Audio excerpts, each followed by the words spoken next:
Donc pour vous connecter, vous tapez dans la barre de recherche https://moodle.parisdescartes.fr. Vous cliquez sur connexion. Ensuite, vous allez sur autre compte. Comme vous n'avez pas encore de code, votre connexion est anonyme. Et vous allez chercher Dans rechercher un cours. dans rechercher un cours, portail IFSI. Vous cliquez sur la loupe. Vous validez. Cliquez sur portail IFSI. Là, vous avez un accès anonyme pour lequel on va vous demander le mot de passe. Le mot de passe, c'est IFSI en majuscule, IFSI 2020, comme le code que vous avez d'habitude pour vous connecter à vos cours. Cliquez sur envoyer. Là, vous arrivez sur une page où vous avez le prérequis de l'UE 2.1 du S1. Donc, vous allez rentrer dans la leçon prérequis. Et donc là, vous allez savoir tout ce qu'on attend de vous. Donc ça, c'est ce qui est noté dans le référentiel. Donc on vous expliquera les histoires de compensation après. Au niveau des objectifs généraux du référentiel, c'est identifier le vivant et ses caractéristiques, développer une vision intégrée des niveaux d'organisation de la cellule à l'organisme, s'approprier des connaissances de base en biologie cellulaire et moléculaire, faire le lien entre des connaissances biologiques et les notions d'homéostasie, de maladie ou de thérapeutique. Les éléments de contenu, donc c'est ce qu'il va y avoir dans vos cours. Donc vous allez parler des molécules constitutives du vivant et leurs fonctions dans les équilibres ou déséquilibres biologiques. L'oxygène, l'eau oxygénée, le carbone, le chlore, le soufre, l'azote, l'ammoniac, l'acide nitrique, etc. Donc tous ces ions et ces atomes. Les oligoéléments, les enzymes, les nutriments. Donc les nutriments, c'est glucides, protides et lipides. La cellule, donc tout ce qui est le cycle cellulaire, les différenciations cellulaires et la notion de tissus, les types et structures de cellules, la communication intercellulaire, les récepteurs et les médiateurs. Ensuite, vous allez parler de la vie cellulaire et le fonctionnement des cellules excitables comme les cellules nerveuses ou musculaires, l'action du neurone et la transmission, les synapses et la contraction musculaire. Donc nous, on vous fait des recommandations pédagogiques que vous êtes libre de suivre ou non pour vous organiser. Donc cet enseignement contribue à donner aux étudiants une base scientifique sur laquelle ils devront s'appuyer pour la suite de la formation. Les formateurs s'adapteront au niveau des étudiants et les inciteront à faire des liens entre cet enseignement et les situations professionnelles qu'ils rencontreront dans leur futur métier. Les méthodes d'apprentissage préconisées, c'est avoir un classeur en plusieurs parties correspondant à chaque bloc de cours abordé par la fac, imprimer la fiche de synthèse du cours avant d'écouter le cours magistral de la fac, faire des recherches personnelles quand une notion vous semble difficile à appréhender.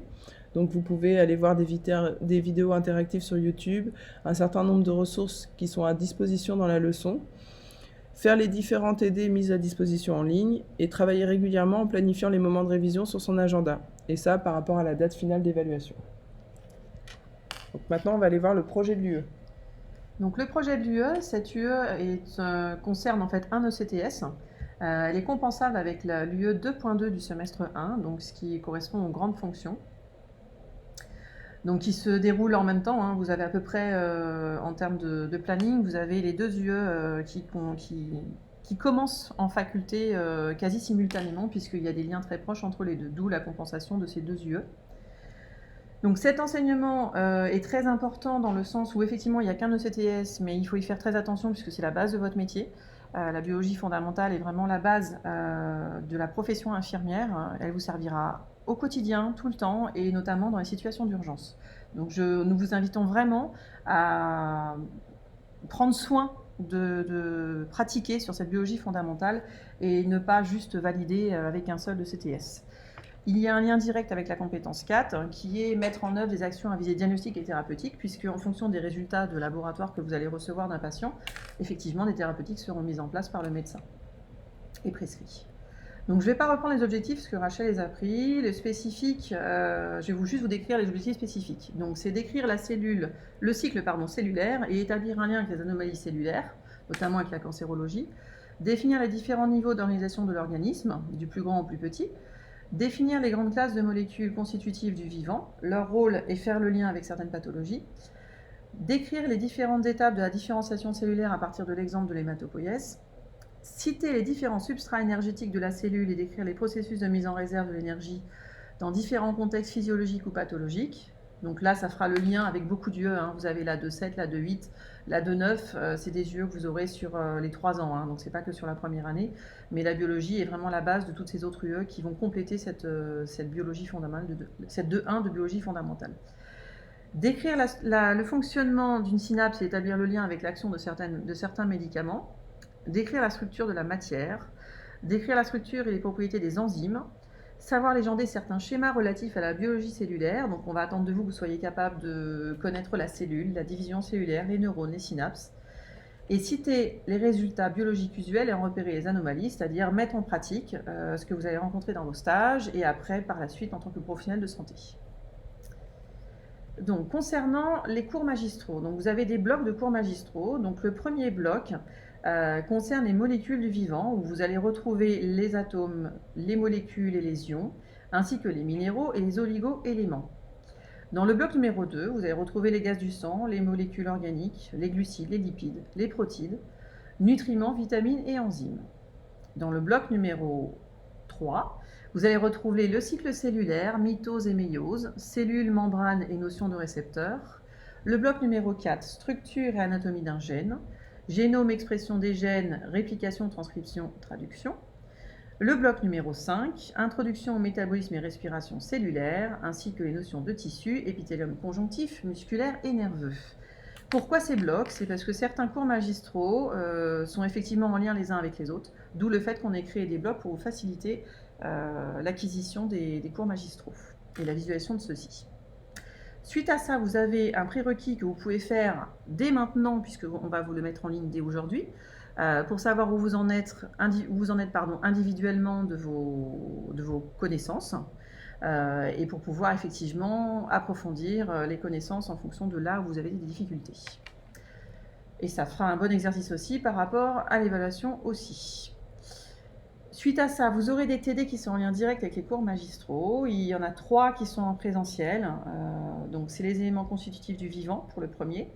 Ensuite, vous avez les gaz du sang, glucides, lipides et protéines.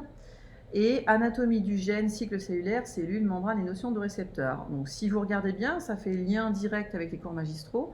Donc, on retrouve dans les 3 TD l'ensemble des cours magistraux et les liens qu'il doit y avoir entre les différents blocs. Alors, on vous demande de ne pas tenir compte forcément du présentiel distanciel parce que chaque IFSI, en fonction de ses locaux et de ses intervenants, a prévu soit de vous faire le TD en présentiel, soit de vous faire le TD en distanciel du fait de la crise sanitaire et des mesures. Voilà. Donc, vous aurez aussi un travail personnel général, d'accord, qui concerne les applications pratiques sur les examens biologiques.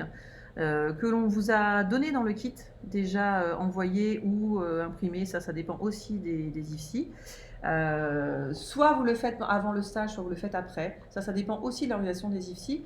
Dans tous les cas, vous avez déjà le document et tout ce qu'il faut savoir par rapport aux résultats sanguins et leur application en termes de pathologie et d'anomalies que vous devez, à la fin de cette unité d'enseignement, savoir dépister et reconnaître. On vous demande de bien regarder en fait les objectifs qui sont dans la marge, puisque ce sera sur ces objectifs-là aussi qu'on se basera pour construire des évaluations après. Donc les objectifs, c'est très important. Vous aurez aussi à la fin, donc ça c'est une nouveauté cette année, on vous le mettra en ligne à dispo, je pense mi-décembre pour les vacances de Noël.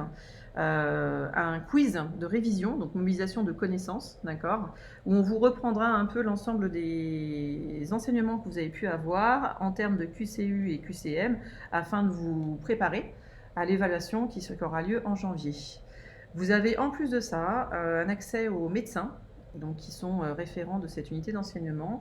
On vous demandera du coup sur le forum qu'on a créé sur le même espace que le prérequis et ces informations qu'on est en train de vous donner, un forum sur lequel vous pourrez mettre les questions que vous avez besoin de poser et les médecins s'organiseront pour pouvoir y répondre, soit en présentiel visio, soit en distanciel avec un retour écrit sur ces questions. Donc n'hésitez pas à vous en servir, sachant qu'on vous donnera une date limite qu'on n'a pas encore fixée, mais on vous transmettra l'information par mail. Alors, ce qui est sûr, c'est que je vois une petite coquille. Ce qui est certain, c'est qu'en fait, l'évaluation 1 aura lieu en janvier 2021. Voilà. Il n'y a pas 13h30, 14h30, et on ne sait pas encore pour la session 2 si ça sera en juin. Voilà. Donc maintenant qu'on vous a donné un petit peu ça, dans cette activité leçon, vous pouvez vous entraîner. On vous a mis un certain nombre de ressources, donc il faut aller tout en bas de ce descriptif et cliquer sur m'entraîner. Et donc là, vous arrivez sur une page où vous avez une vidéo.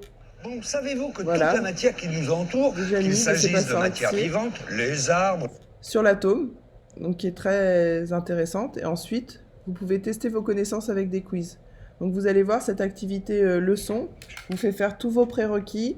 À chaque fois, vous avez des ressources, des questions pour aller un tout petit peu plus loin. Donc ça, vous pouvez le faire en tout début de l'unité d'enseignement et autant de fois que vous le voudrez par la suite.